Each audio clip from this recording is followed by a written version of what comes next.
that's a nice place. I mean, it's next to a dilapidated crack house, but then again, you have to look at the nice place. Now, the truth is, 7 out of 10 murders go completely unsolved in Detroit. So I could just run this dame over, and they'd never find me. Of course, I'd never do it. Of course, it's a terrible thing. You should never joke about it. But I could. Do we want to go down here? Is that too much of a risk? Let's give it a whirl. You're armed, right? Hey, by the way, I think your door's open there. What's that? Yeah, it is. Maybe. No, look. Yeah, it's open.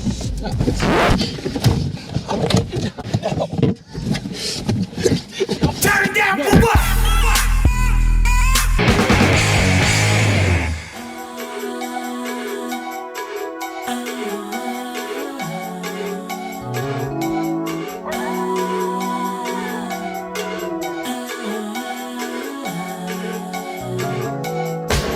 So here we go. We wanted to do this because a lot of people think that you're selectively editing when you talk about Detroit, or as I've done. People think I've been unfair to the city. So in real time, we're going to provide you with a time lapse and a mileage tab to just how far going out of downtown, the touristy area where the hipsters love to claim that Detroit's being saved through art, how far out you have to go to see how the people of Detroit actually live. We're going to do this going east, north, and west. So with no edits, we're going to put on a mileage tab. You'll see exactly how far out we get to go, and then we'll stop it and drive through the neighborhoods, and that'll be edited because otherwise it would be a 2-hour video. But the drive right now, we are on, this is the first one. Like I said, we'll do several different directions because Detroit, for those of you who don't know, is kind of like a wheel, and the streets are spokes going out of it. Right now we're turning onto Gratio. I don't know how you pronounce it in English. I don't know if you guys say Gratiot or what, but it's Gratio is the word in French Canadian. My dad will beat me up as a native Detroiter for me getting the name wrong. So that was downtown. You can see it right there. It's still not far. No editing, nothing up my sleeves except my arm, my teacher fat arm. And here we go. We are driving out of downtown Detroit. This is all commercial, so we have yet to pass a residential area. It's important. Listen, you'll see these areas in airline magazines. They'll tell you that it's coming back, but the policies haven't changed in Detroit. The politics haven't changed. The unions are still very strong. So nothing's changed policy-wise except for feelings. People want to feel good about the city.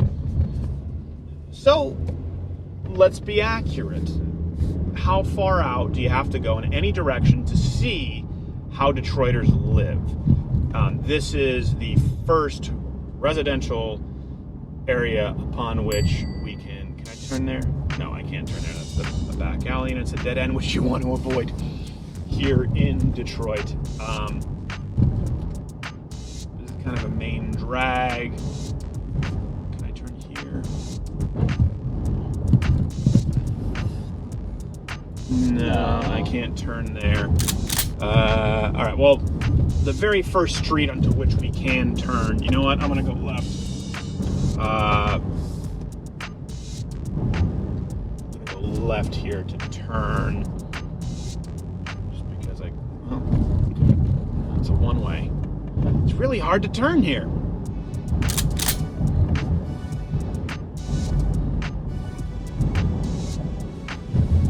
Well, we tried to turn back there. That was the residential, so let's, we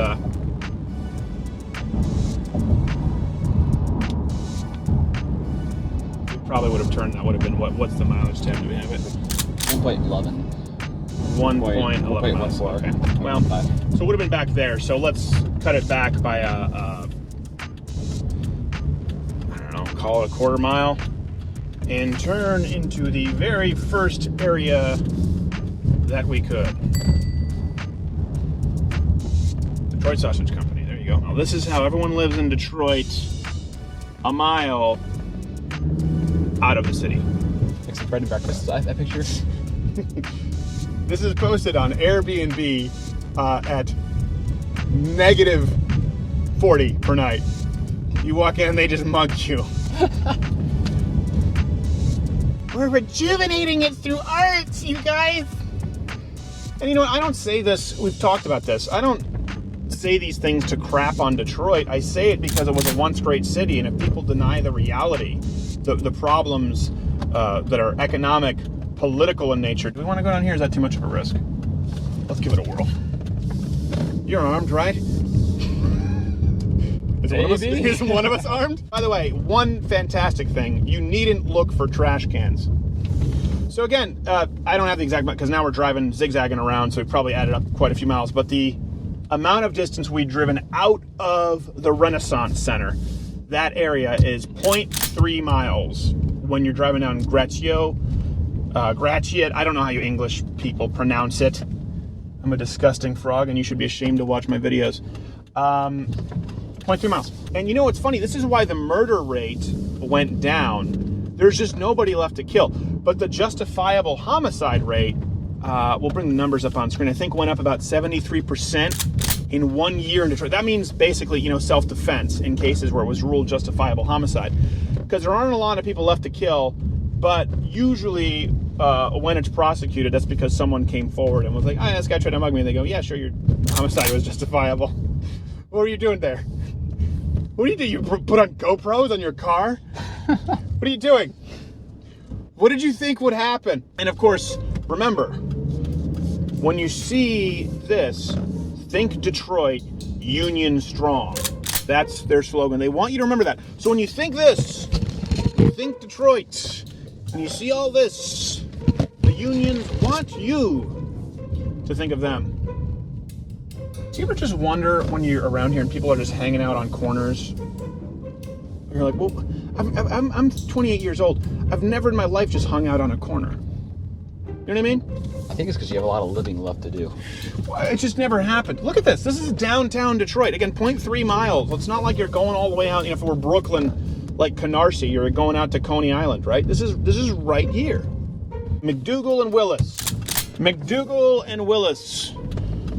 Because I know you're going to get some, how dare you make fun of my city. It's great. We're rejuvenating it with coffee shops and MacBook stores. Funnily enough, a lot of hipsters, they move into about 4 blocks downtown. And in little gated security, doorman buildings. And there still has been an epidemic of hipster muggings and hipster rapes. Not hipsters raping, hipsters raping. Hipsters getting raped. I was gonna say that's impressive initiative. Surprise! Who'd have seen that one coming, Skylar? So like a block, like this is actually not, because most of it's abandoned, this isn't as bad as some of the blocks we've seen. How would this rate in Cleveland? Well, I've never seen this much grass in Cleveland. I'm just like, look at this. Well, and that's, people didn't believe me. I was talking about packs of wild dogs. I didn't make it up. I mean, there's just so much. The problem with the city, why crime can be so bad, is when it's destitute, when it's abandoned. If it's really crowded, you're going to be a lot safer because there are some folks who, going to see you get killed. And that's just not good business. Here, you can leave someone in a field for days and they'd associate the rotting smell to just Detroit.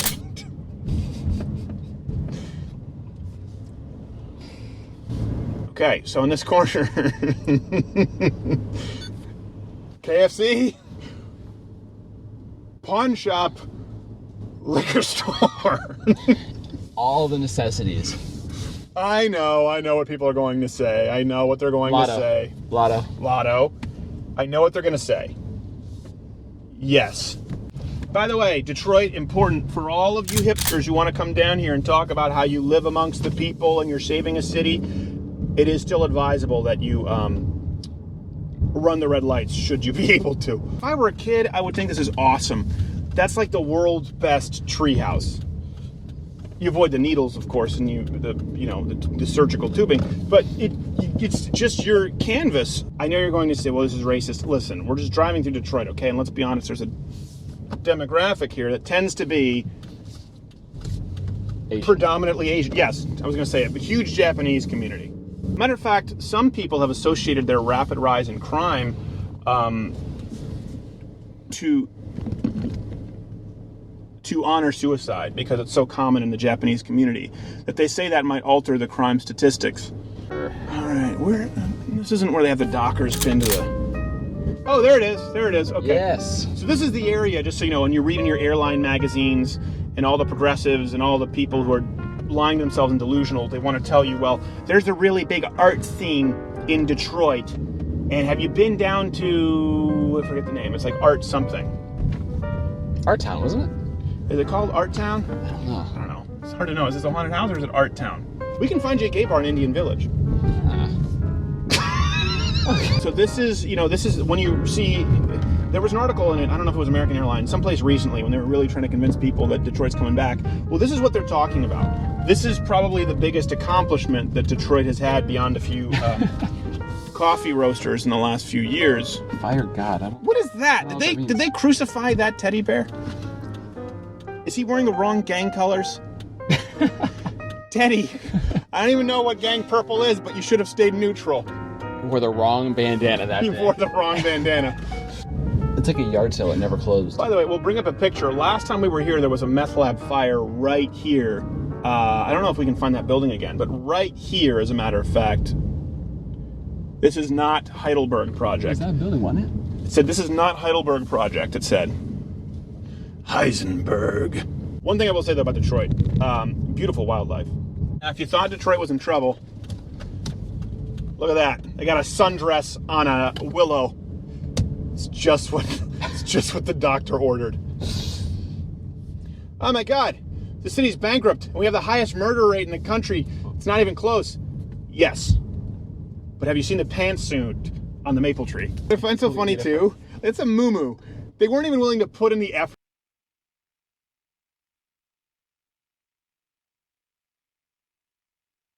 to put up a nice dress on a tree. Some hipster literally scraped the bottom of their donation bin, and instead of donating these clothes, they said, you know what? I'm going to ease my white guilt by pinning this to an elm tree and then tell everyone that I've saved a city. Now, the truth is, 7 out of 10 murders go completely unsolved in Detroit. So I could just run this dame over and they'd never find me. Of course I'd never do it. Of course, it's a terrible thing. You should never joke about it. But I could. This is the problem, is you have these people who go out there and they lie, these hipsters and people who want to make you think something about Detroit because they take this false pride. In a city where really, it's like a child. Detroit is a child that needs to be spanked. It's a child that needs to be disciplined. And if you just say, no, my kid's the best kid, you're like that parent at the PTA going, my kid's the best kid. They're going, actually, your kid is part of a gang and he's shooting and raping other kids in class when he should be playing with crayons. No, that doesn't sound like little Detroit. Well, it is Detroit. Why don't you discipline it? Why don't you? No. I'm pretty sure what we're doing is working. That's the issue. You don't point out the inherent, the systematic just proliferation of shit. You don't point it out because you're trying to badmouth a city. You point it out because you're trying to save it, right? The first step toward fixing a problem is acknowledging that you have one. Okay, so here we go. Right from here, Detroit, Tiger Stadium, okay? Tiger Stadium, we'll set our mileage tab. Let's see how long before we get out of, you can't get more touristy than Tiger Stadium. How long until we get to the area that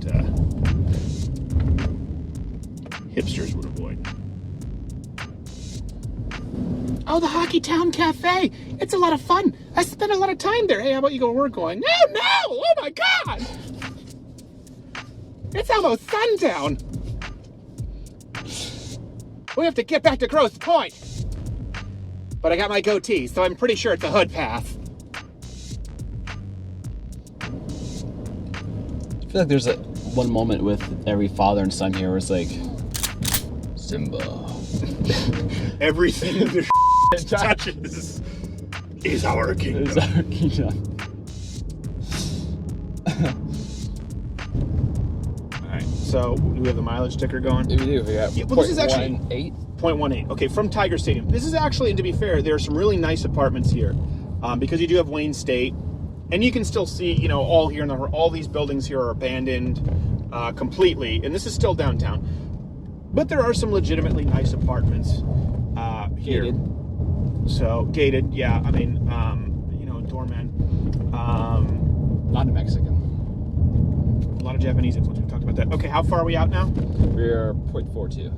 0.42. So the north side is the nicer side. We got a little bit further out, but it's time to turn and do the real neighborhoods. And here we go. 0.8. Okay, so yeah, you can stop the ticker now. 0.8. We're 0.5. 0.5. Oh, 0.5. 0.5. I don't know why I thought 0.8. Well, okay. It gets worse. 0.5. No. There is a healthy piece of architecture. Here's the problem. People are going to get mad that I'm trashing a city. How many homes can you just consider historic until you go, wait, hold on a second. It's not historic so much as this city's history, okay? A historic meth bomb there, and a historic... Oh, that one made the front cover of all the papers. It's like, was it Troy McClure when he was a real estate agent in The Simpsons? She's like, that place is dilapidated. It's rustic. So you can still see Tiger Stadium there if you want. Do you want to zoom in for them? Yep.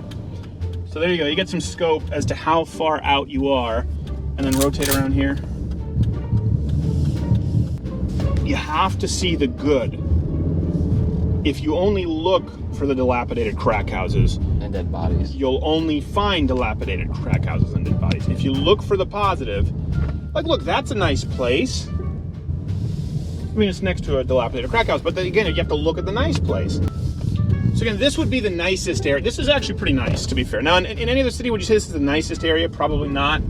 But there you go. You got is it a friend house or a sorority house? I don't know. Either way, someone's getting sexually accosted.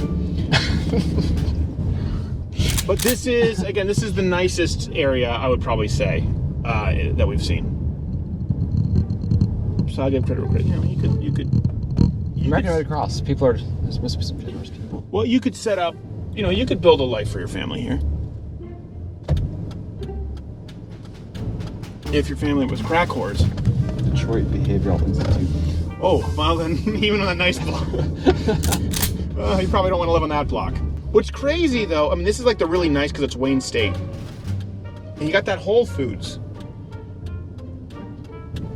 A block from just, an entire street of dilapidated buildings. Is that the ice cream truck? Where? Right there. No, that was a rapist fan. They're really confusing. They're very similar.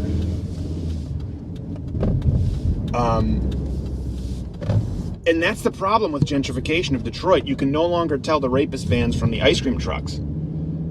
It's a really problem for children these days. It's a problem for children. Some would say it's almost deliberate.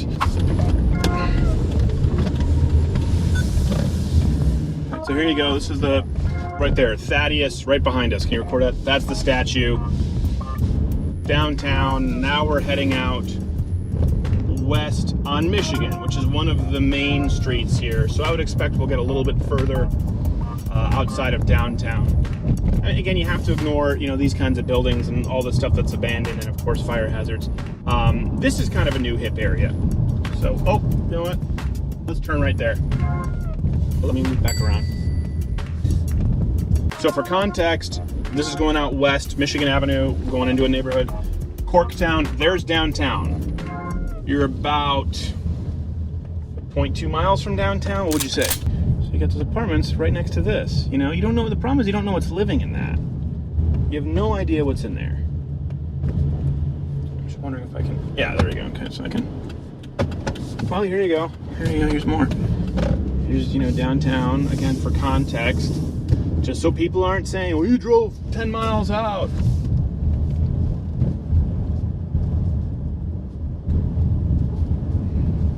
Driving alongside downtown. Behind these buildings are downtown. And there's the old Grand Central Station. That is, of course, completely abandoned. And this is the really kind of cool hip area here where a lot of the hipsters hang out. So you've got like Slo's Barbecue.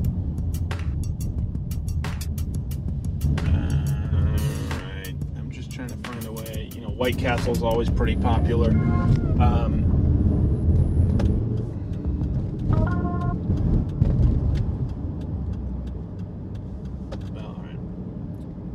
This is right here. So this is. Yeah, there's slows right there. There you go. They're slow. So, like I said, put the mileage tab back on the first place we could have turned, and then now let's put another mileage tab here. But we'll go into another neighborhood that we can find. These places look nice. I mean, Slows is a decent barbecue place. You know, right across from it, you got this building, the CPA building, which is, you know. I mean, do you think the bars were put up on that building before it was abandoned? Like, you think there was a step, like, you know what, we're gonna stick it out. Let's put up the bars. And then they just go, forget about it. Or do you think they abandoned it and we're like, you know what, let's at least give this building the respect of putting up the bars? On the nice coat of paint in there. So when I was talking with the gentleman from Belcom, and we were discussing the lie, everything he was telling me was different from what we were being told was the truth.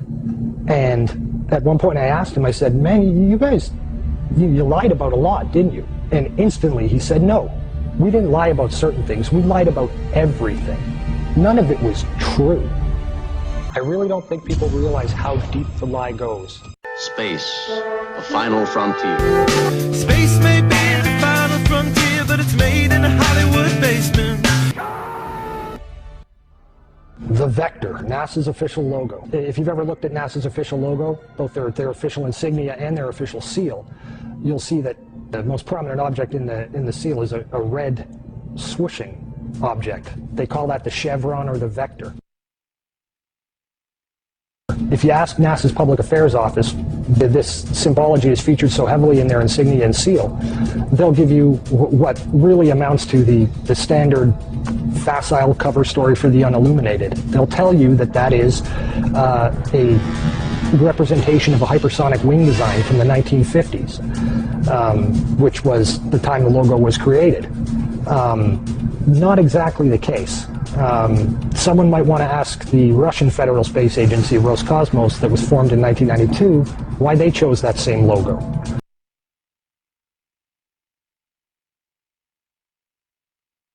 And while you're at it, you can go ask the Chinese, who formed their space agency in 1996, why in the world they're using a hypersonic wing design from the 1950s as their official logo. Then you can ask the Japanese, the South Koreans, Taiwanese, Malaysia, Mexico, Iran, all of these countries, even Bulgaria, they all utilize the vector symbology in their space agency logos for their national space agencies.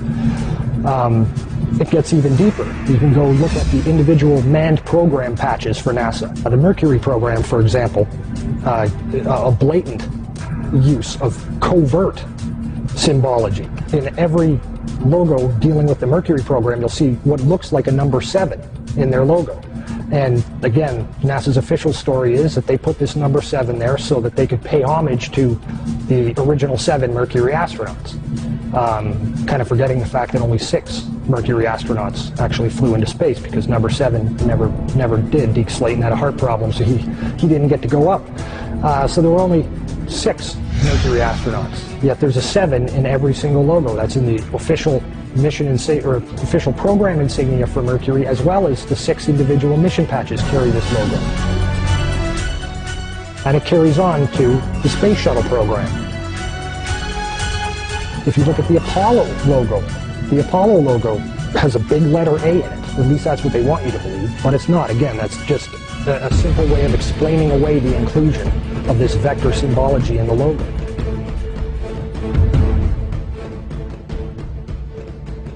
If you go to the Space Shuttle program, the original Space Shuttle STS program patch is a triangular patch that, again, hides the use of the chevronic vector symbology. And that also goes for many of the STS-specific mission patches. Every single one of the International Space Station expedition patches carry the vector symbology. The Russian Mir space station used the vector symbology. That was their official logo. And you can even go deeper and look at military-industrial complex companies. Look at the logo on a company like Lockheed Martin, 2 vectors. The X Prize logo Ames Research Labs, U.S. Space Command. When you get into the military realm, the United States Space Command, their official logo is the vector symbol. And when you look at the military's individual space-specific programs, all of them deal with vector symbology in their official insignias.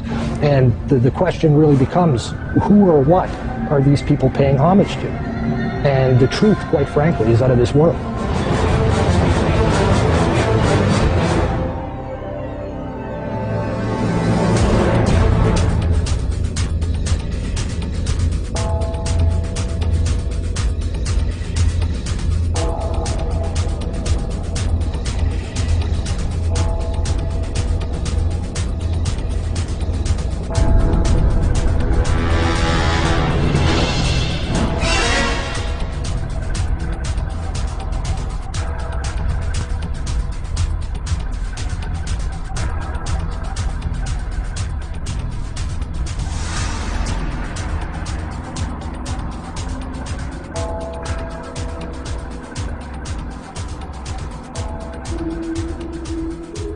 This painting, entitled The Madonna with Saint Giovannino, was made sometime during the 1400s. The artist's name is not known, but at first glance you can notice a UFO shape in the sky to the right side of the Madonna. If you were to see the original full-size painting, you would see the object clearly. Looking at the enlargement, you can see a man and his dog standing and looking up at the object. However, this painting has something else being depicted. On the left side of the painting, you see the sun and some vector-like objects seemingly flying from or toward the sun. Perhaps this artist was trying to tell us something. In another painting of the Madonna made by a completely different artist, the unusual patterns of the sun and the vector-like symbols have also been added prominently on the Madonna's cloak. You can see the same symbology on this painting as on the one before. This time, however, there is no UFO object to be seen anywhere in the sky. This footage was taken over Mexico City in 2002.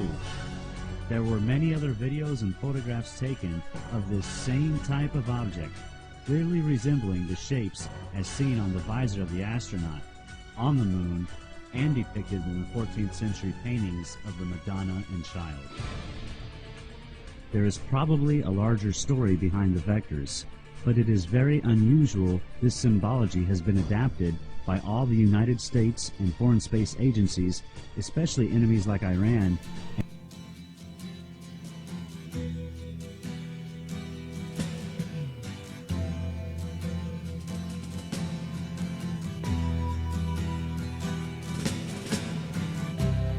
Ground control to Major Tom. Ground control to Major Tom. Take your protein pills and put your helmet on. 10. Ground control to Major Tom. 8, 7, 6. Commencing countdown, engines on. 7, 6, 5. Check ignition and may God's love be with you.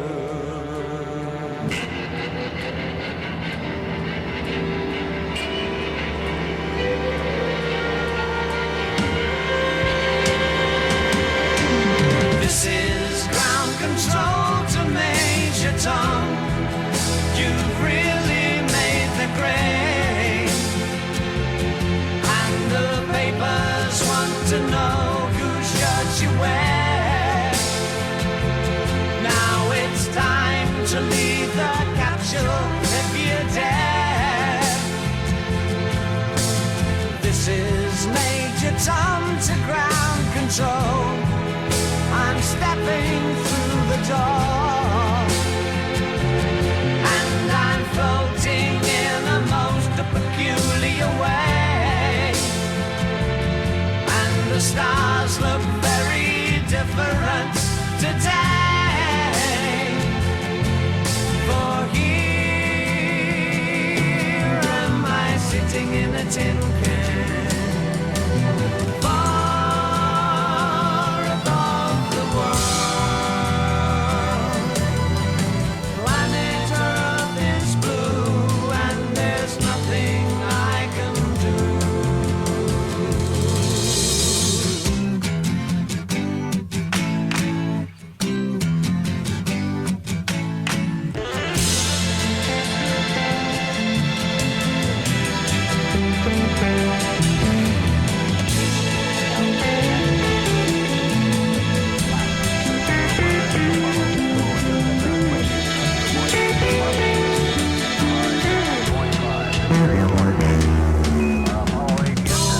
Across 100,000 miles, I'm feeling very scared, and I think my spaceship knows which way to go.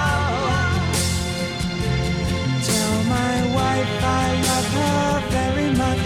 She knows. Ground control to Major Tom, your circuit's dead. There's something wrong. Can you hear me, Major Tom? Can you hear me, Major Tom? Can you hear me, Major Tom? Can you hear? Am I floating on my tin can?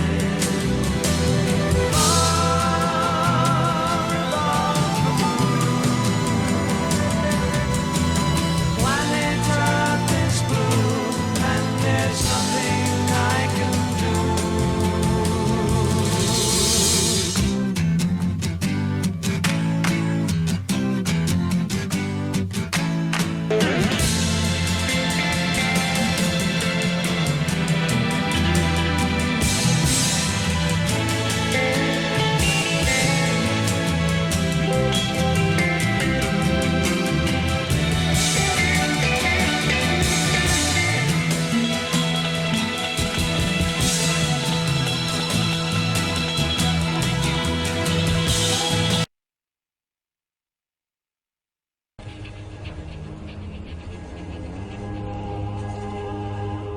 From deep within the dunes of Africa's Namib Desert, a terrible secret is beginning to emerge. These are the remains of victims of the world's first death camp. A place where thousands of Africans were exterminated by the German army 30 years before the Nazis came to power. These remains have lain here forgotten for over 100 years. But this terrible place is not unique. Scattered across the world are the sites of the massacres and genocides of imperialism, where millions died in an aspect of colonial history that Europe often chooses to forget. These people were victims of the truth that lies behind the myth of the white man's burden. Throughout the 19th century, European scientists, writers, and philosophers developed ideas to justify the mass killings of the Age of Empire. These same theories went on to inspire some of the horrors and the savagery that would consume Europe in the 20th century.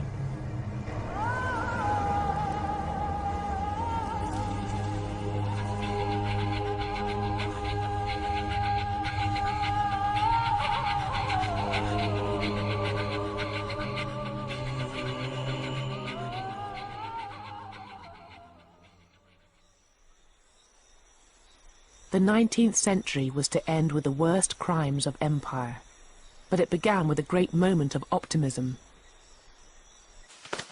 In the 1830s, in the great plantations of the Caribbean, Britain prepared to become the first nation to end slavery. 750,000 slaves across the Caribbean were about to be freed, and as Britain basked in her sense of national benevolence, it was presumed that the grateful slaves would transform themselves into a hard-working and Christian peasantry.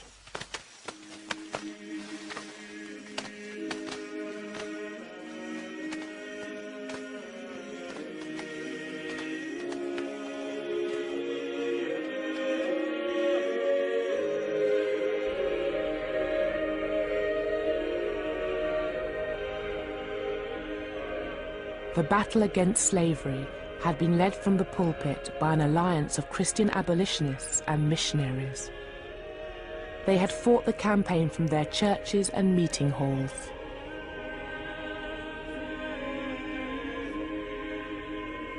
In the 1830s, it was their views that dominated the national debate on race.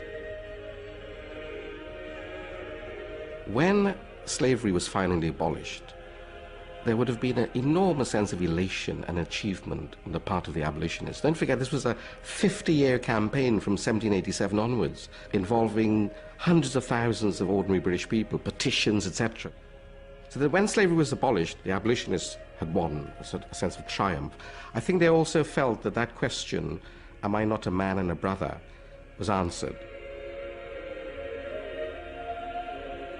The abolitionist response to that great question was that although men and brothers, black people were lesser men and lesser brothers.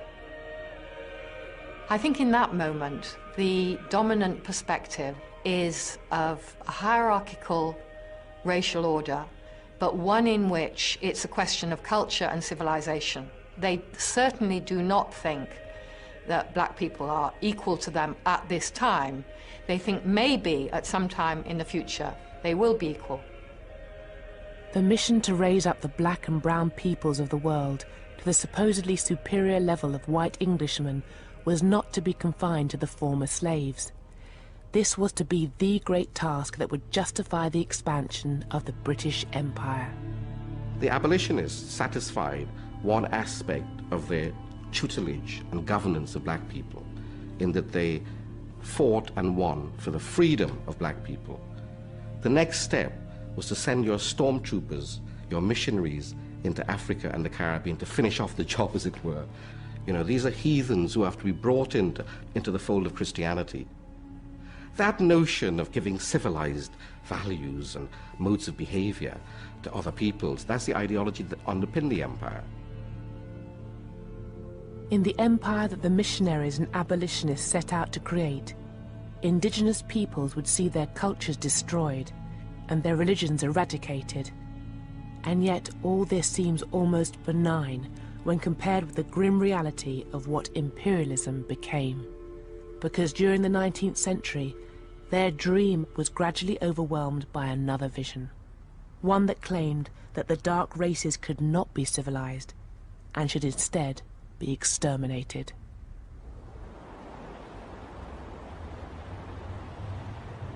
The event that began the slow collapse of the missionaries' vision took place in a then little-known outpost of Britain's vast and expanding empire. This is Tasmania, on the southern coast of Australia. What the British did on this small island was to resonate down through the Victorian age.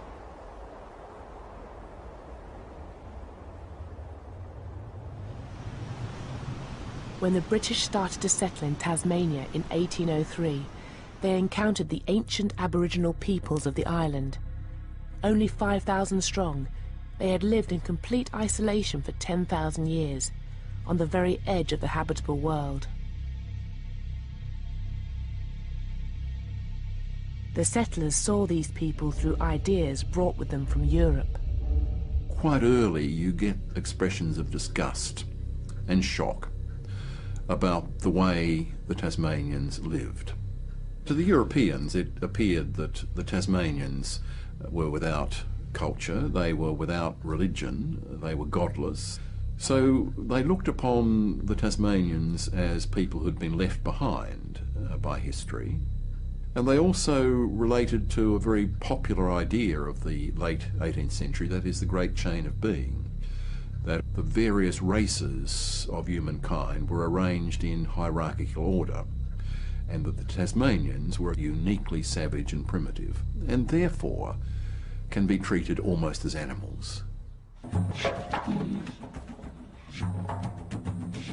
The British set about building a new capital and settling the surrounding countryside, land that for millennia had been the prime hunting ground of the Aboriginals.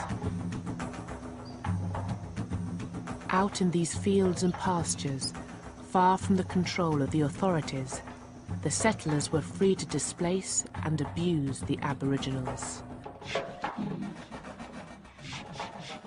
From the 1820s, a huge amount of Aboriginal land has been taken up, and there is this enormous struggle between Aboriginal people and whites. Of course, it's very hard to document a lot of the settler violence because they know that it is against the law to kill Aboriginal people. They are being told that Aboriginal people are British subjects, but they certainly reveal in their diaries and journals the desire to kill Aboriginal people.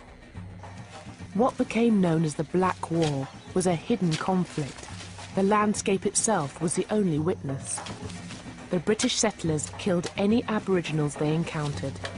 Whole groups were massacred. Kidnapping and rape became commonplace. The Aboriginals regularly attacked the settlers as they fought desperately to defend their land. And as the death toll rose, fear fused with hatred. In such circumstances, it was very easy, on both sides no doubt, to regard the other side as being totally subhuman. I've got no doubt that the Aborigines thought the Europeans were people totally without morality or without any restraint. Equally, the Europeans slipped very quickly into a view that these people were animals and savages. So that conflict in such a racially divided society so easily tips over into an extreme feeling of hatred. The death toll of the Black War had terrifying implications for the Tasmanian Aboriginals. The British, who arrived in ever-increasing numbers, could replace their dead. But the Aboriginals, only 5,000 strong before the war, could not. And by the end of the 1820s, they were at risk of being completely annihilated. The only man who had any hope of halting the violence was the colonial governor, George Arthur. Now, the governor of Tasmania is an evangelical. He knows Wilberforce, and he is aware that his future and his reputation depends on how he deals with this problem above all else. Now, he's already been warned in the late 1820s by the British government that the rapidly declining numbers suggests that these people might be exterminated. And were this to happen, it would be an indelible stain on the reputation of the British Empire, but by implication it would be disastrous for his career.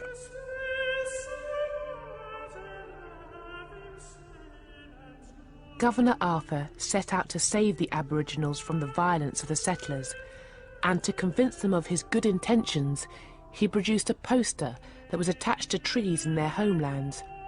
It showed a fantasy of interracial unity. The poster spoke of British justice, promising equality before the law. The white killer of an Aboriginal would be hanged. If an Aboriginal killed a settler, he would be hanged. The poster also propagated the lie that the British wanted to integrate with the Aboriginals. It was both a fiction and a complete failure, because out in the bush, the killings on both sides continued. And in 1830, Governor Arthur embarked upon a new policy. He ordered the army to sweep across the area of European settlement in an attempt to capture the remaining Aboriginals. He offered a bounty for every Aboriginal taken alive, but the operation was a complete failure. Only 2 were captured, an old man and a young boy.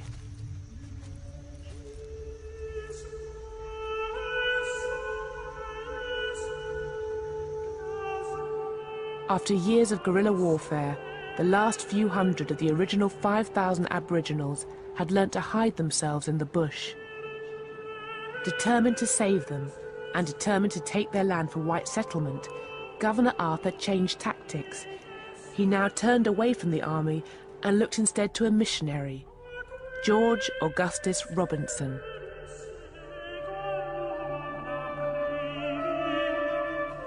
He was the leader of a band of Aboriginal converts and was now hired to go into the bush and bring in the remaining Aboriginals. Robinson took a message that the government wanted to come to some sort of an agreement, a negotiation, a peace treaty. And that is, I believe, undoubtedly the way the Aborigines saw it. They too saw this as a way to end a conflict which they had realised they could never win. They could never get rid of the Europeans. If they stayed and fought, they would be wiped out. And Robinson and his intermediaries convinced them that they should temporarily go to an island where they will be looked after and fed, and that they will ultimately come back to their homelands.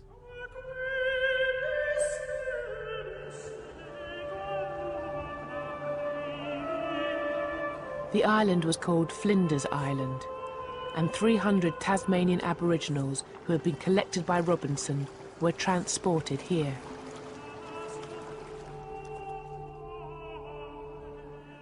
Robinson came with them in the official role of Chief Protector of Aboriginals, a job for which he was paid a total of £8,000, a small fortune in the 1830s. A settlement was constructed for them, complete with houses, farmland and a chapel. Robinson called it Point Civilization, and a local artist was brought in to paint the portraits of the last of the Tasmanians. Ginny had been captured by Robinson following the near annihilation of her people by the settlers. Wuradi had been a chief until his community had been wiped out by a European virus. Another local leader, Manalagena, had been lured to Flinders Island with the promise that the convicts who had attacked his people would be brought to justice. And there was Truganini, whose husband had been murdered in front of her. All of them had seen their culture almost wiped out. What little was left, Robinson now set out to erase. Because Point Civilization was not merely a settlement, it was essentially a factory to transform so-called savages into civilized Christians. To become a successful Christian, he believes, you have to settle down, you have to live in a village. He wants to send the children to school.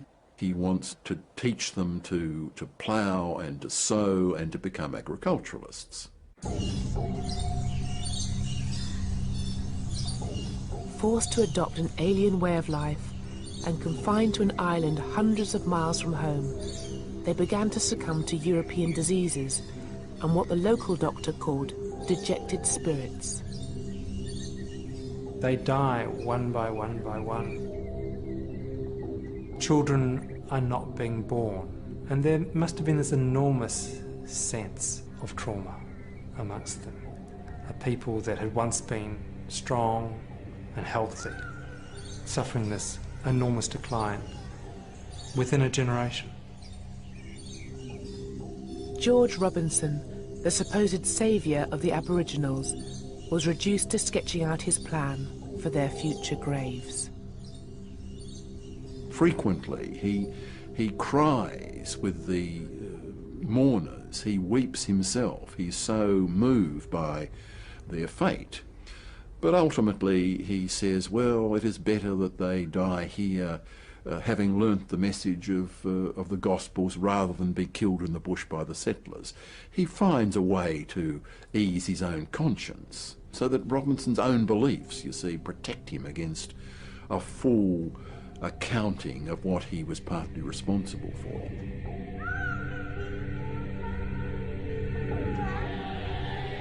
Of the 300 Aboriginals lured to Flinders Island, by the mid-1840s, around 260 were dead.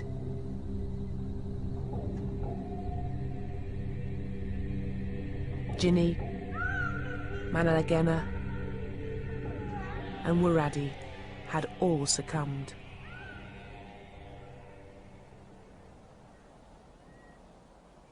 Truganini was one of the few survivors. She lived on, growing into old age. When she finally died in 1876, she was regarded by some as being the last full-blooded Tasmanian. A people whose story could be traced back 10,000 years had, within the span of a single lifetime, been almost exterminated.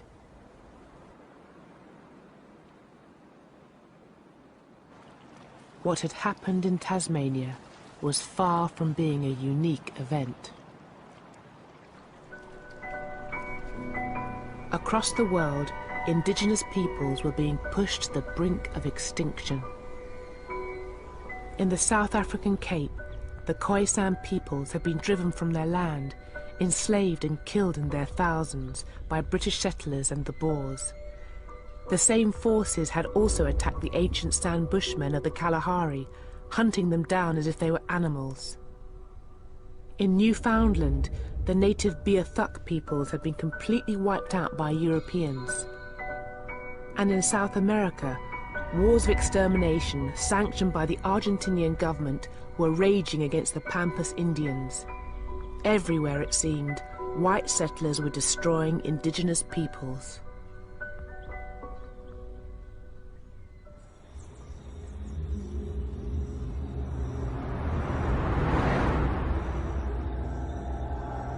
And in these very same years, the old racism that had been born in the age of slavery began to re-emerge. In the aftermath of abolition, competition from new sugar producers began to undermine Britain's once mighty sugar plantations. And as their estates rotted, the former slave owners began to blame their ruin on the people who had once made them rich. When the Caribbean plantations started to lose money in a big way, they fell back to the stereotype of the lazy Negro. The planters were then able to say to the abolitionists and to Britain, look, we are now in ruin because we no longer have the freedom to coerce blacks to work. We no longer have the freedom to drive them to work. These people are intrinsically lazy. You know, you were arguing that they were human beings, a man and a brother, but in fact they're not. They're still at the level of beasts. Whereas up to the end of the 1830s, it's been pretty unpopular to talk about Africans in those ways, and the respectable talk of the humanitarians about Africans has been, you know, far more prevalent. By the mid-1840s, that's beginning to shift. Those who argued that abolition had been a failure due to the laziness and savagery of the slaves now claim that the Christian vision of a civilizing empire was also doomed. You might say that the moral momentum ran out of the abolitionist movement. People found that other races were not becoming civilized. There was something difficult. They fought back. They didn't seem to learn as fast as we would appreciate, to make them more pliable for us. Christian optimism about the spread of civilization and the Christianization of people of color around the world began to drain away. If the non-white races seemed to reject the message of the missionaries, some in Britain began to ask if they could be civilized at all. One of those who thought not was the eminent writer and historian Thomas Carlyle. In 1849, Carlyle published an essay entitled Occasional Discourse on the Negro Question, in which he appealed for a return to some form of slavery. It was printed and reprinted in magazines across the world and helped transform the 19th century debate about race. Carlyle's voice is a kind of prophetic voice, you know, which booms out from his study in Cheyne Walk in Chelsea, and he writes these, you know, extraordinarily powerful prophetic pieces which were read, you know, with gusto by Victorians, and they, I mean, one can imagine them all sitting around their fires reading the latest periodical that's come out with this flow of rhetoric. In this case, in the Occasional Discourse on the Negro Question, the flow of rhetoric is about the necessity for inequality. Inequality is the proper way to run a society. Those who know should rule those who don't know. Men should rule women, white people should rule black, educated people should rule the masses. The depths to which these ideas became embedded within mid-Victorian society was revealed by one of the most controversial events of the whole 19th century.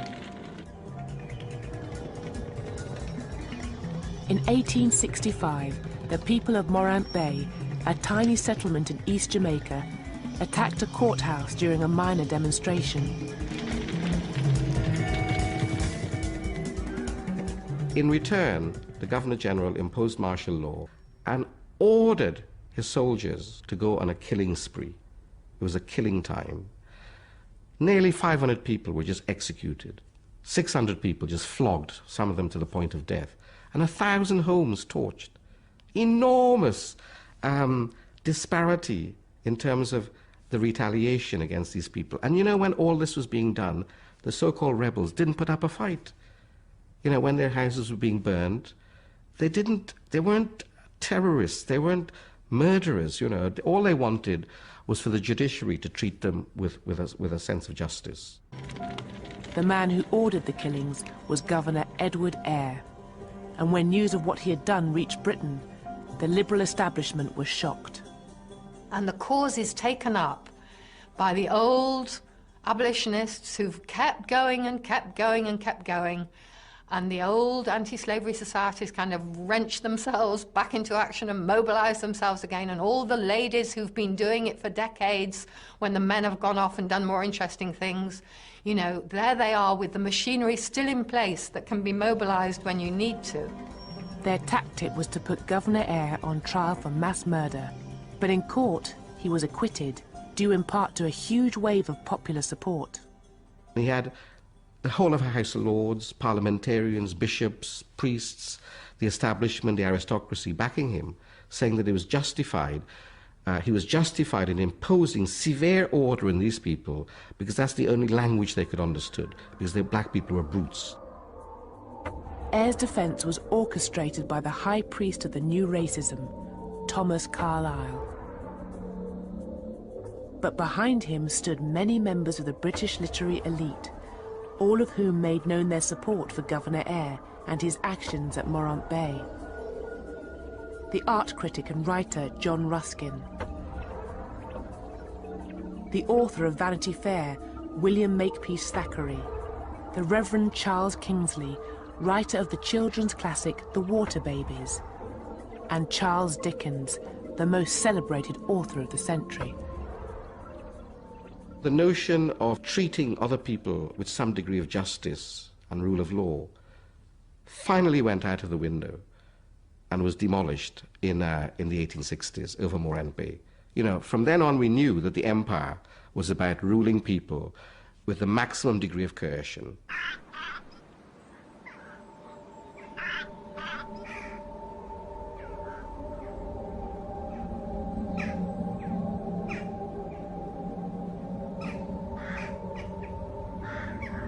Some of the new ideas about race in the high Victorian age drew their evidence from the world of the dead. Based on the study of corpses and skeletons, the burgeoning science of anatomy laid the foundations for a new scientific racism. In Britain, the most important race scientist was a now forgotten Edinburgh surgeon. Ruined by a body-snatching scandal in the 1820s, he had fled Britain in disgrace. But in the 1840s, Dr. Robert Knox resurfaced with the publication of a new book. Race is everything. Literature, science, art, in a word, civilization depends on it. For Robert Knox in that book, race is everything. It determined your character, it determined your position in civilization, it determined your destiny. Can the black races become civilized? I should say not. He saw racial conflict and extermination happening all around the world. It was natural for him to believe that racial types were bound to struggle and that the superior races would dominate the naturally inferior ones. The Saxon race will never tolerate them, never amalgamate, never be at peace. It is a war of extermination. One or other must fall. Robert Knox was not a lone voice. In America, a group led by the renowned craniologist Samuel George Morton had begun to collect the skulls of different races and compare them. Skulls were chosen to be measured because it was reckoned that the skull was the container of the most important part of the human body, the brain. The bigger the skull, the bigger the brain. The shape of the skull, the shape of the brain. The American School of Race Scientists concluded that the races, as measured through their skulls, were so different as to be separate species. Tasmanians, Africans, American Indians were not the lower races of men. They were perhaps not fully human at all.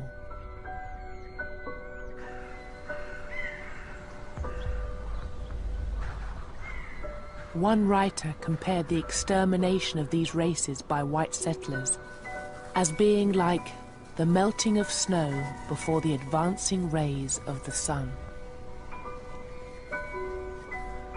But the theory that was to have the most powerful impact upon race came not from the anatomists or the skull measurers, but from the work of one of the 19th century's greatest minds.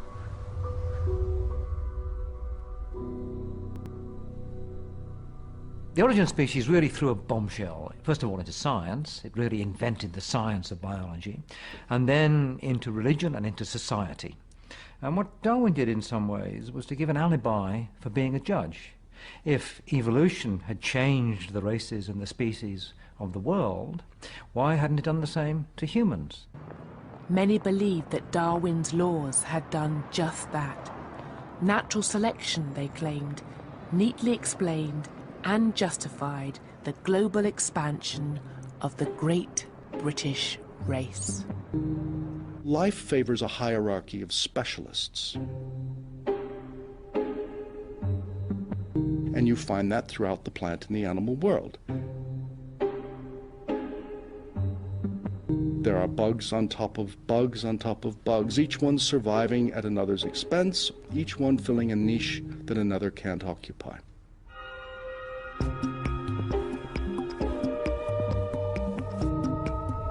People, Darwin said, are the same way. They are expansive organisms. In other words, Englishmen are just like other organisms. They are successful because they are good at expanding.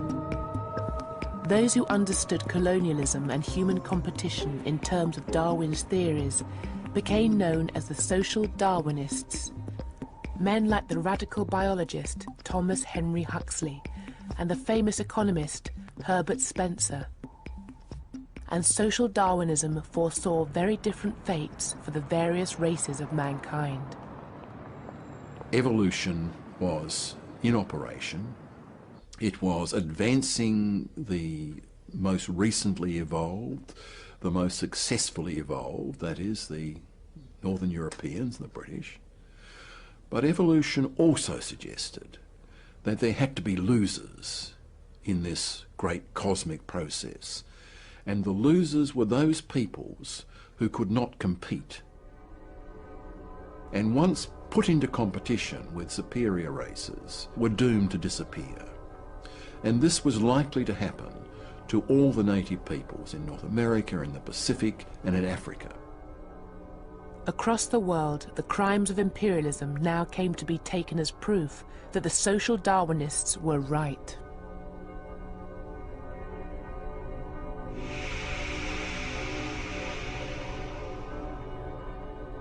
In North America, centuries of disease and war had devastated the Native Americans. Whole nations had been all but annihilated. In parts of the Australian mainland, the peoples of the outback were, it seemed, going the same way as their cousins in Tasmania. And across Africa, the scramble for empire had brought the might of Europe to bear against innumerable peoples, killing literally millions.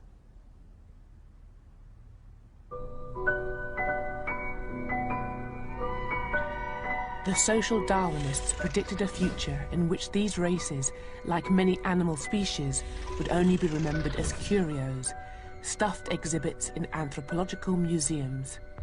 The white man's burden and the Christian dream of benign imperialism were rendered obsolete.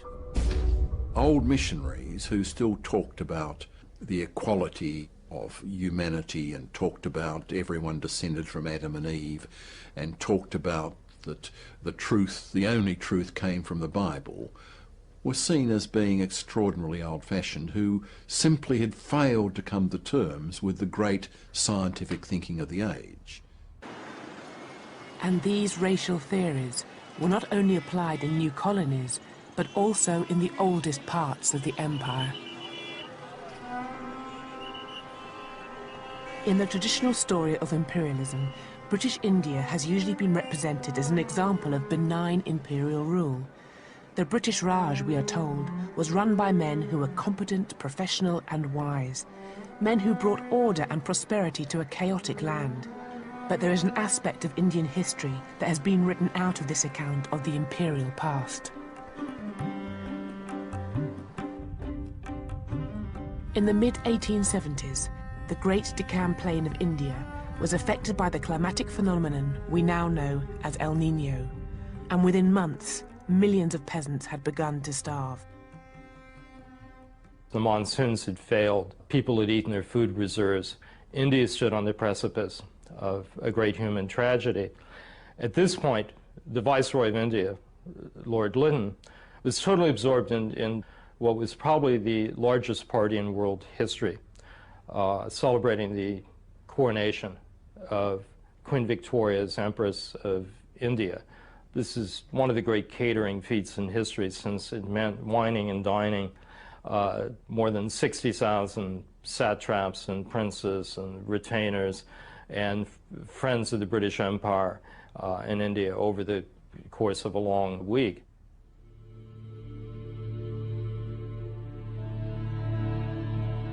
As Lord Lytton and the ruling elite of the Raj feasted at banquets and posed for official photographs, millions were slowly dying in the countryside.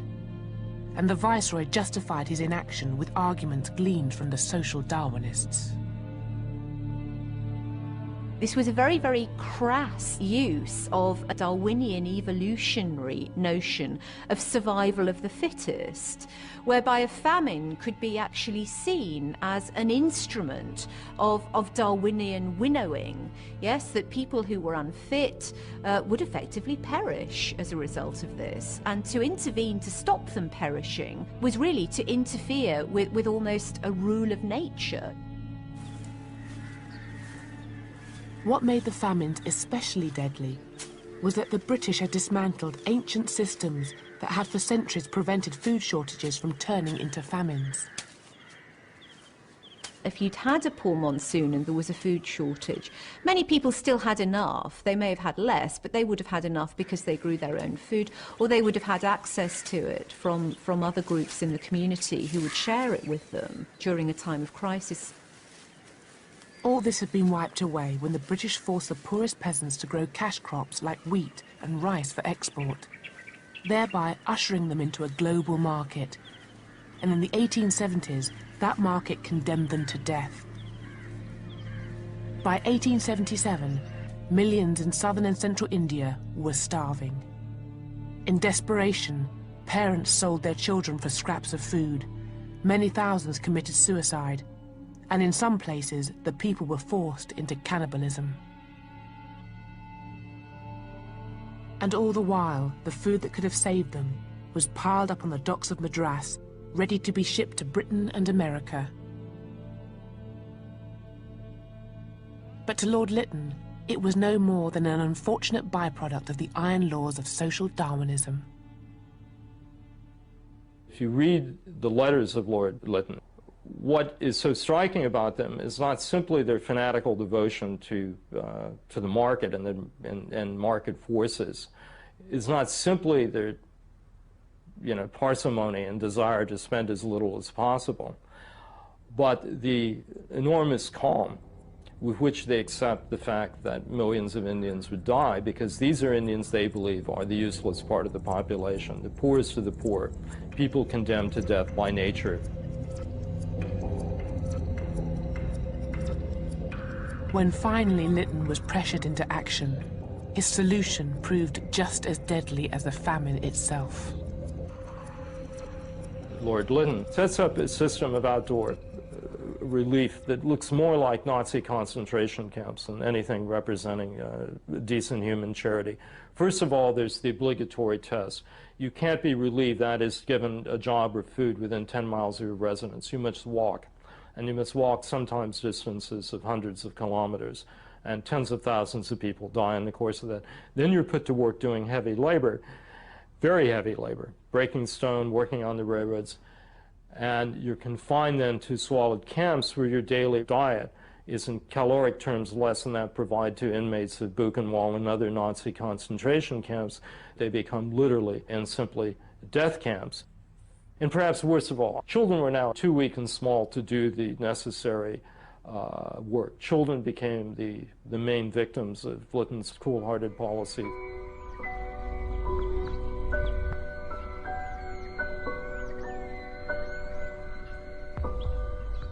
Eight million Indians died in the famines of the 1870s. But they were not the only famines of the British Raj, and they were not the last. Famines returned in the 1880s and the 1890s, and in all, almost 30 million Indians starved to death under British rule. A story airbrushed out of the glorious accounts of the Raj and the men who ruled over it.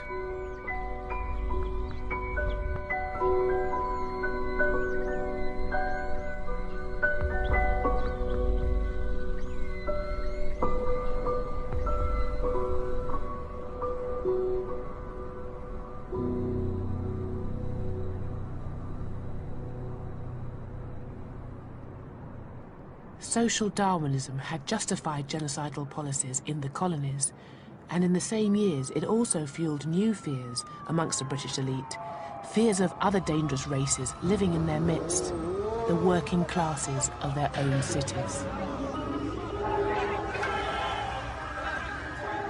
Race and class are actually very close to each other. If you look at books about race around Darwin's time, they often talk about the Cockney race, the English country race, the Scottish race. There were drawings of the head of a typical member of the Cockney race, and the word was used quite seriously. There were maps made of where the criminal races lived. These were the rookeries. This was the East End, the melting pot of all the horrors that were going to go out and infect the rest of the population. Race scientists and social reformers visited prisons to study the criminal races at first hand, and among them was Charles Darwin's cousin, Francis Galton. Galton was terrified by the fact that the underclass were reproducing faster than the middle classes. Darwinian law had, it seemed, been turned on its head. The least fit were surviving. Reversing this situation became his mission. Darwin had looked backwards, where had we come from? Galton turned the telescope round and looked forward. Where were we going? And he devoted much of the rest of his life to the idea of understanding Homo sapiens, us, as a species, and trying to direct where Homo sapiens was going to go in order to become more sapient, more wise in the future, more of a genius, and less of what he saw, more stupid, more ignorant, and more decayed. Galton designed a new science of human selective breeding. He dreamed of encouraging the middle classes to have more children and inhibiting breeding amongst the lower and criminal classes. And he named his new science eugenics. In the last decades of the 19th century, it became widely respected, attracting an array of high-profile supporters. They included many of the great figures of the late 19th, early 20th century, people like George Bernard Shaw, H.G. Wells, Winston Churchill, all of them absolutely convinced eugenicists.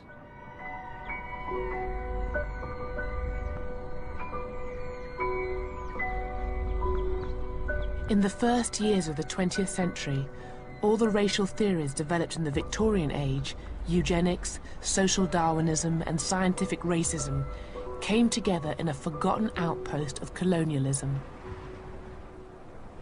This is Namibia. But at the dawn of the 20th century, it was the German colony of Southwest Africa, and home to an ancient people called the Herero. In 1904, they rebelled against the brutality of German rule. What followed was to prefigure the worst crimes of the 20th century. The Germans committed innumerable massacres and atrocities, but they were unable to hunt down and destroy all the Herero people across such a vast landscape. And when the Nama, another of the Namibian peoples, rose up, the Germans turned instead to a recent invention, the concentration camp.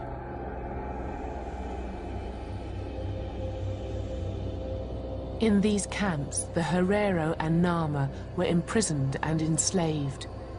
Thousands were worked to death, others raped, beaten, or simply murdered by the guards.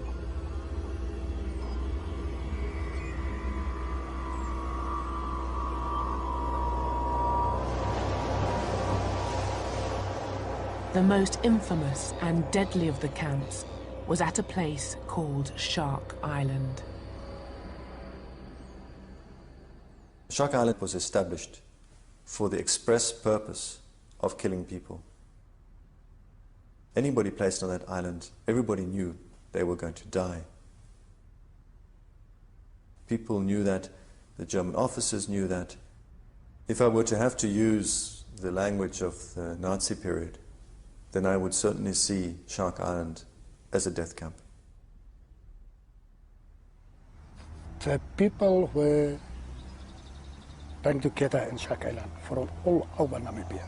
Hereros, Tamaras, Bushman, Nama. And they had cool-blooded murder there. My own family, my ancestors, they were also killed there. In this desolate place, on the southern edge of Africa, 3,500 people were exterminated with the speed and efficiency that was to become the hallmark of 20th century slaughter. The genocides which took place in Namibia in 1904 to 1909, they are the precursor to what happens in the Nazi period.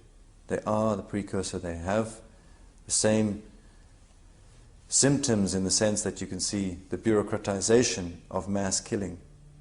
And this, for me, is the central thing. It's not just killing for killing. No. It's a combination between killing and bureaucracy. Today, Shark Island is a campsite for tourists. The Africans who were frozen and starved to death here have been almost erased from memory.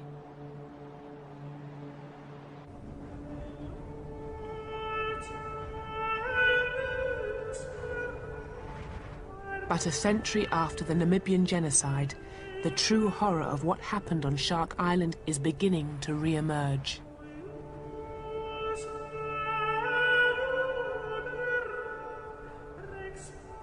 In a recently discovered mass grave, just a few kilometers from the site of Shark Island, lie some of the victims of the 20th century's first genocide.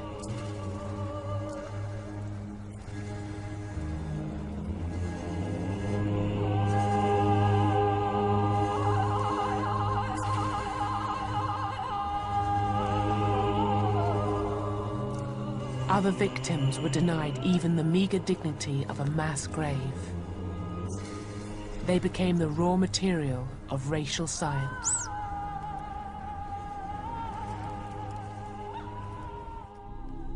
Their skulls, and even severed heads, were sold to museums in Europe and used to prove the inferiority of Africans. The trade in skulls was so accepted that it was even depicted on a postcard.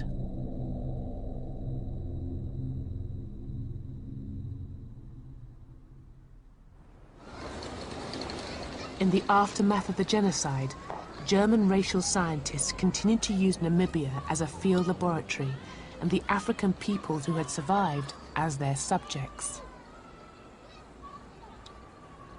In 1908, a eugenicist called Eugen Fischer travelled to the small town of Rehoboth, home to a people of mixed Boer and African heritage, who called themselves the Rehoboth Bastards. Fischer and his assistants spent months photographing, measuring, and examining the inhabitants of this town, people whose descendants still live here. The person at the bottom there is my grandfather, Malcolm McNabb, and above him is his brother, Charles McNabb. My grandfather used to talk a lot about what they did. Measurements, the eyes, the nose, the lips, the ears, hair, etc. They was not aware of the nature of the experiment. Lying in the vaults of an archive in modern-day Namibia, Eugen Fischer's original files and photographs remain as he left them a century ago. They reveal his methods and also his aims.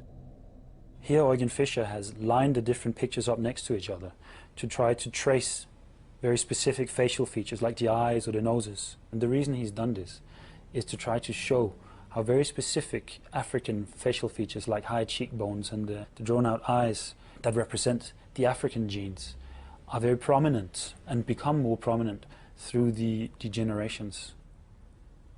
Eugen Fischer came to Namibia to prove one basic point, and that was that racial mixing was always bad, and that the African gene is dominant over the white gene.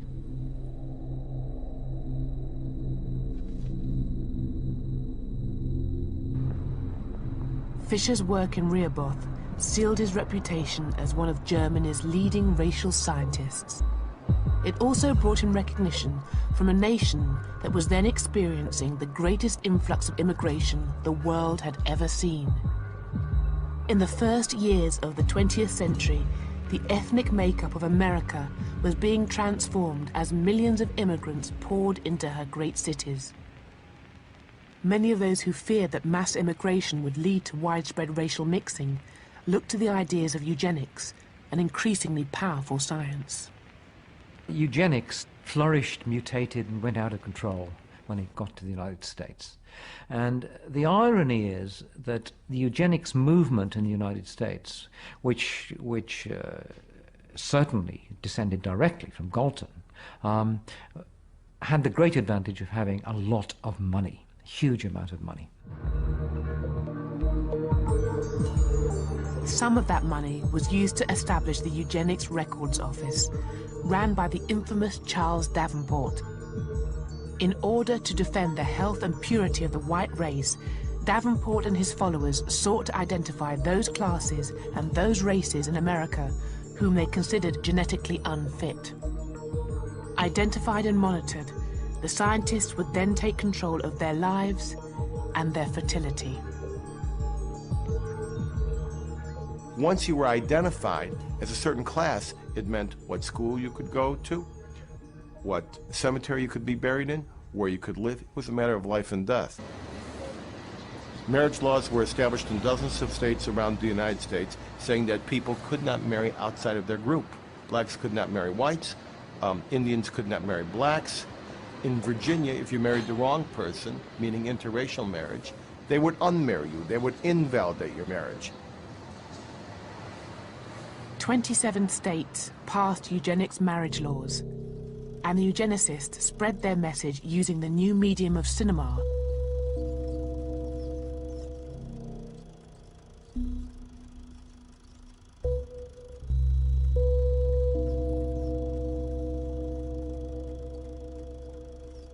The propaganda was intended to protect the genetic health of the white race.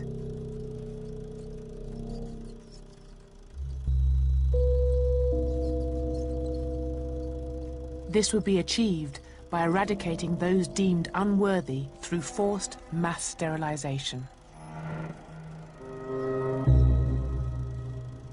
They went about methodically tracking ancestry and targeting bloodlines for extinction. That's eugenics, the effort to create a white, master, blonde, blue-eyed, master race by wiping out other bloodlines until they were left only with themselves and people who resembled themselves. And what's important here is that these people thought they were saving humanity. These people thought they were liberals. They were reformers. Eugenics was a worldwide movement. In Sweden, an official program forcibly sterilized 60,000 people, mental patients and members of the ethnic minorities. In Britain, the Eugenics Society received widespread support from across the political spectrum.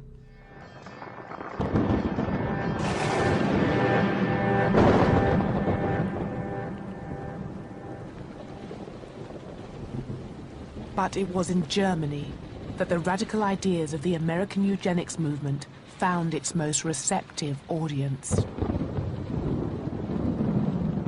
Anything connected to America would seem to be modern, progressive, scientific, democratic, reasonable, so it must be good. America was the future, the force of the future.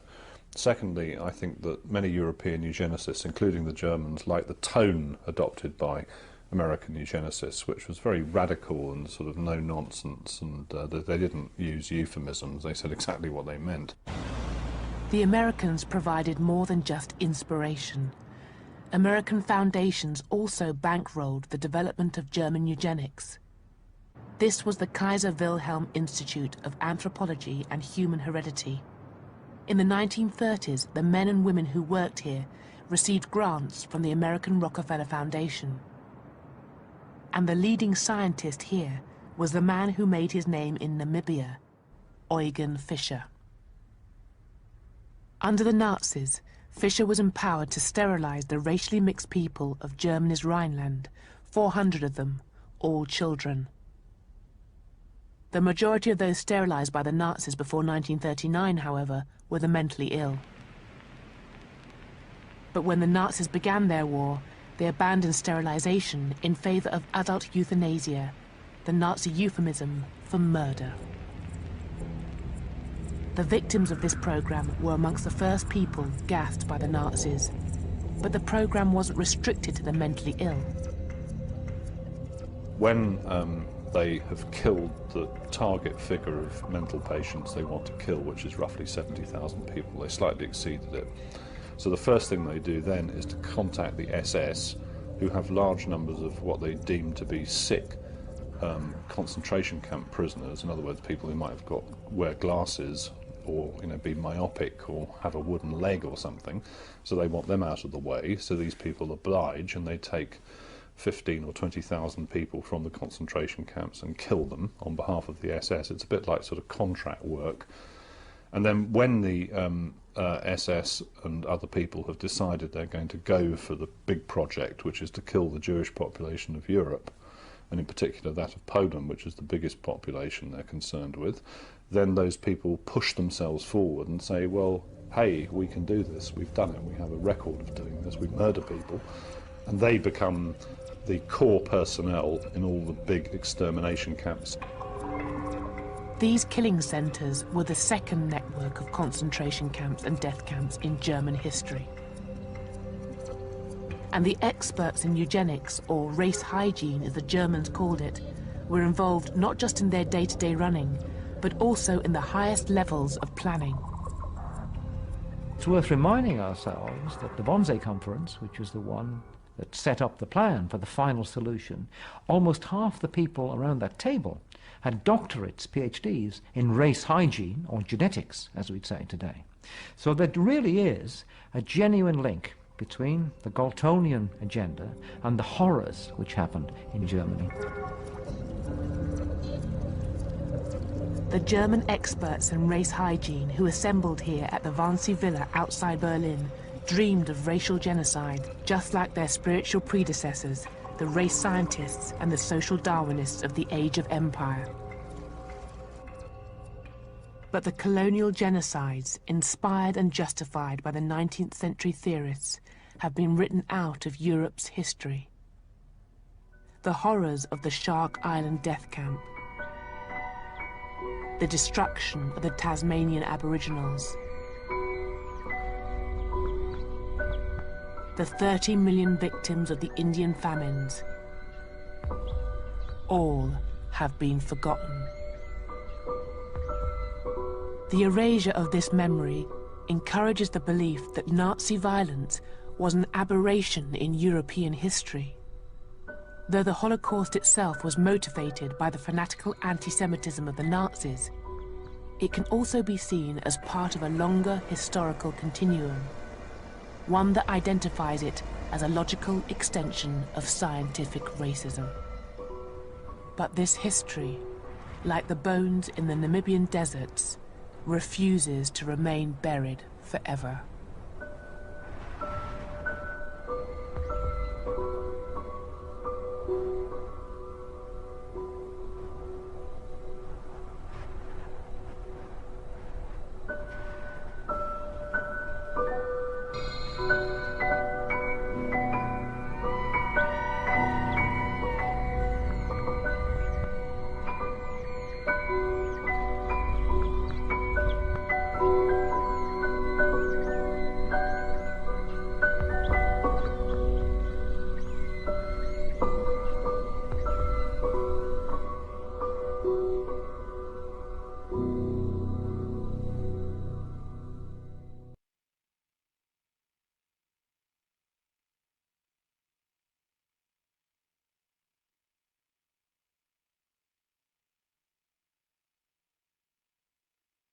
Major funding for Slavery by Another Name is provided by the National Endowment for the Humanities, because democracy demands wisdom.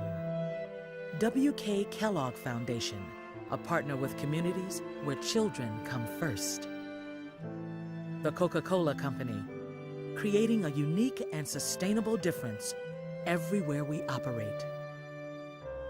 Additional funding is provided by Georgia Pacific, investing in education, the environment, and entrepreneurship to support strong communities. KeyBank Foundation, working to foster inclusion in a diverse world to help people and communities thrive. Merck, a global healthcare company, working to help the world be well. Slavery by Another Name is also made possible by the Corporation for Public Broadcasting and by the following.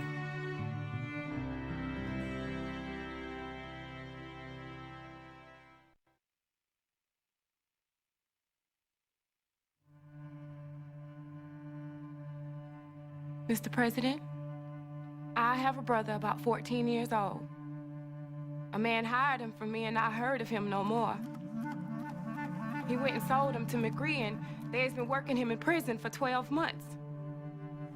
I asked him to let me have him, but he won't let him go.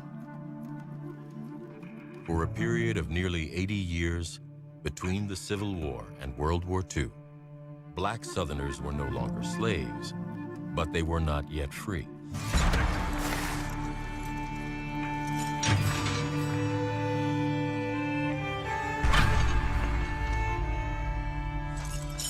In one of the most shameful and little-known chapters of American history, generations of black Southerners were forced to labor against their will. From almost the first moment, white Southerners were responding to try to put African Americans back into a position as close to slavery as they possibly could.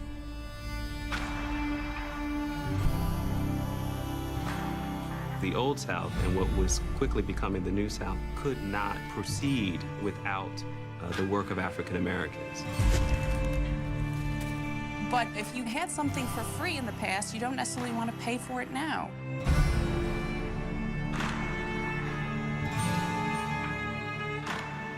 It was a straight, simple, exploitative system. There was only power, there was only force, and there was only brutality.